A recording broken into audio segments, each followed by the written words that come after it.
कत्तलीकरिता घेऊन जाणाऱ्या ट्रकचा सिने स्टाईलने पाठलाग करून वलगाव पोलिसांनी अखेर शिराळा चौकात ट्रक ताब्यात घेतला। ट्रकमध्ये 40 गोवंश कत्तलीकरिता घेऊन जात होता। ट्रक चालकाला हात दाखवून वाहन थांबवण्याचा प्रयत्न केला, मात्र तरी तो पळून जाण्याच्या तयारीत होता। या घटनेत ट्रक मालक आणि चालक पसार झाले आहे। मध्य प्रदेश राज्यातून अमरावती शहरात विविध मार्गाने कत्तलीकरिता गोवंशची तस्करी होत आहे।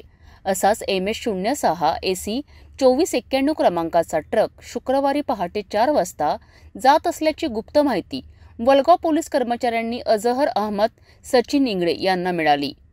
पोलिसांनी वाहनाला थांबवण्याचा प्रयत्न केला, मात्र ट्रक चालकाने सुसाट वेगाने ट्रक पळविला।